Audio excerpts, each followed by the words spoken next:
একেখন ৰভাৰ তলত দুগৰাকী কিশোৰী তুলনি বিয়া পুৰণি ভৰালিবাৰী গাঁৱত বিৰল দৃশ্য বিয়া নামেৰে মুখৰিত ৰভাতলী সাধাৰণতে এখন ঘৰত এগৰাকী কিশোৰী পুষ্পিতা হ'লে আয়োজন কৰা হয় তুলনি বিয়াৰ কিন্তু যদি একেখন ঘৰতে একেখন ৰভাৰ তলতে দুগৰাকীকৈ কিশোৰী তুলনি বিয়া একেলগে অনুষ্ঠিত হয় তেন্তে পৰিৱেশ কেনেকুৱা হ'ব পাৰে আপুনি বাৰু এবাৰ ভাবি চাওকচোন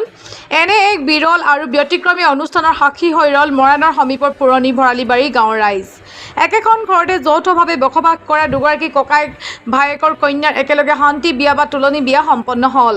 উখল মাখল পৰিৱেশ চাৰিওফালে কেৱল আনন্দ আৰু উল্লাস ৰভাতলীত মানুহৰ লানি নিচিগা হোট কাৰণ এইখন কোনো সাধাৰণ বিবাহ অনুষ্ঠান নহয় মৰাণৰ সমীপৰ পুৰণি ভৰালিবাৰী গাঁৱৰ এইখন ৰভাৰ তলত একেলগে অনুষ্ঠিত হৈছে দুগৰাকীকৈ কিশোৰী তুলনি বিয়া কিশোৰী দুগৰাকী হৈছে উদেশনা সোণোৱাল আৰু জোনামণি সোণোৱাল একেখন ঘৰতে মিলা প্ৰীতিৰে যৌথভাৱে বাস কৰা দুই ভাতৃক্ৰমে ভোগেশ্বৰ সোণোৱাল আৰু ৰুবুল সোণোৱালৰ দুই কন্যা একেলগে পুষ্পিতা হোৱাৰ পিছত এনেদৰে একেলগে আয়োজন কৰা হৈছে শান্তি বিয়াৰ একেলগে দুজনী কিশোৰী এনে মাংগলিক অনুষ্ঠান দেখি এতিয়া নথৈ আনন্দিত পৰিয়াল আৰু গাঁওবাসী অসমীয়া সমাজ ব্যৱস্থাত একেখন ৰভাৰ তলত দুগৰাকীকৈ কিশোৰী তুলনি বিয়া সাধাৰণতে দেখিবলৈ পোৱা নাযায় সেয়েহে এই ব্যতিক্ৰমী শান্তি বিয়াৰ খবৰ বিয়পি পৰাৰ লগে লগে ওচৰৰ তিনিখন গাঁৱৰ ৰাইজৰ লগতে দূৰ দূৰণিৰ পৰাও অগণন লোকে ভিৰ কৰিছেহি পৰম্পৰা অনুসৰি এজনীয়ে আনজনীক নেদেখাকৈ সুন্দৰভাৱে সম্পন্ন কৰা হৈছে মাংগলিক কাৰ্যসমূহ দৰ্শনাৰ্থী আৰু নিমন্ত্ৰিত অতিথিসকলৰ বাবে কৰা হৈছে সুন্দৰ ভোজ ভাতৰ আয়োজন এনে এখন শান্তি বিয়া আগতে কেতিয়াও দেখা নাই বুলি মন্তব্য কৰিছে গাঁৱৰ মহিলাসকলে এই ব্যতিক্ৰমী অনুষ্ঠানটিক অধিক জীপাল কৰি তুলিছে গাঁৱৰ আয়তীসকলৰ সুমধুৰ বিয়ানামে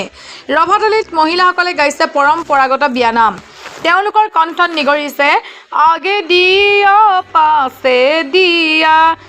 কোনে ছটিয়াই কি ৰাম ঐ ৰাম ইত্যাদি বিয়ানাম আনন্দৰ পৰিৱেশ মানে হোৱাৰ যোনদিনাখনিৰ পৰা মানে বিহুৰ কি বিয়া বিহুতে হৈছে মানে হুঁচৰি যেতিয়া মাৰি আছিলে আমি কাষৰ ঘৰতে বিহু মাৰি আছোঁ তাতে আমি গোটেইখিনি সকলোবোৰ আছোঁ তাতে মানে খবৰটো পাই পিনি ইমানে আনন্দ লাগিছে মানে প্ৰথম শুনিছোঁ আমি সৰুজনী হৈছে তাৰপিছত মানে দ্বিতীয়তে শুনিছিলে দুইগৰাকী হৈছে ইমানেই ফূৰ্তি মানে হুঁচৰি পিছত বন্ধ কৰি চব আহিছোঁ আৰু হয়নে নহয় ইমান এটা যে সৰুৰ পৰা ডাঙৰ হ'লেও আজিলৈকে দেখা নাই শুনা নাই মানে বহুত আনন্দিত বহুত মানে বহুত দূৰৰ পৰা মানুহবোৰ আহিছে যে এখন বিয়াত যে এটা ৰভাতলত দুজনী কেনেকৈ শান্তি বিয়াত ইজনীয়ে এজনীক দেখিব নাপায় নেদেখে বুলি কৈছে সেনেকুৱা ধৰণে কেনেকৈ পাতে চব মানুহ মানে দূৰৰ পৰা যিবোৰ অকল মানুহ চাবলৈ বিয়া খাবলৈ আহিছে চবেই চাবৰ কাৰণে আহিছে গাঁওখন মানে আমাৰ তিনিখন গাঁও আছে ওচৰত তিনিখন সম্পূৰ্ণ চব মানুহেই আহিছে আৰু দূৰ দূৰণিৰ পৰা যিবোৰ আহিছে বিয়া চাবৰ কাৰণে বেছি বিশেষ কৰি আহিছে মানে এনেকুৱা বিয়া দেখি নাপাওঁ মাছেই দিছে বাৰু ইয়াত হেৰি দিয়া নাই মাংস হেৰি ৰাতি খানাটোৰ কাৰণে হ'ব আৰু নিৰামিষ আৰু মাছ দিছে উপাখিনিৰ কাৰণে দিয়া আগে দিয়া পাছে দিয়া কোন ছোৱাৰী কিয়ে কিৰাময়াম কোন ছোৱাৰী ৰামে ডুবা ঘাটৰ পানী আনে ডুবা ঘাটৰ পানী আনে আইদ মূৰত দিয়ে কিৰাময়াম আইদ মূৰত দিয়ে আকাশতো পক্ষী গণে আকাশতো পক্ষী গণে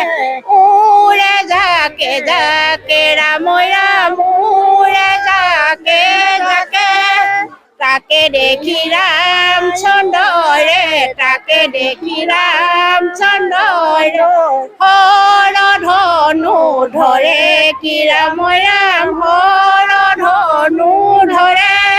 তুলসী তলে তলে তুলসী তলে তলে মৃগ পহু চৰে কিৰাময়াম মৃগ পহু চৰে সোণৰ পিন্ধে ৰূপৰ পিন্ধে সোণৰ পিন্ধে ৰূপৰ পিন্ধে পিন্ধে পাটৰ শাৰী কিৰাময়াম পিন্ধে পাটৰ শাৰী কেনেকুৱা লাগিছে আপোনাৰ? মোৰ মুঠতে মনটো হেৰি লাগিছে, ভালে লাগিছে। আৰু এনেকুৱা কোনো দিনে সৰুৰ পৰা ইমানটো লোক দেখা নাই। এইবাৰহে প্ৰথম মোৰ ঘৰতে হৈছে। মই নথৈ আনন্দ পাইছোঁ। গাঁৱৰ ৰাইজেও সেনেকৈ সহযোগ কৰিছে।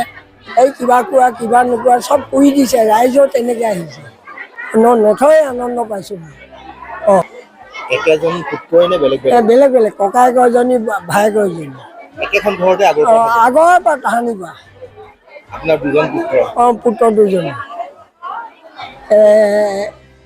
এই যিটো যে ডাঙৰ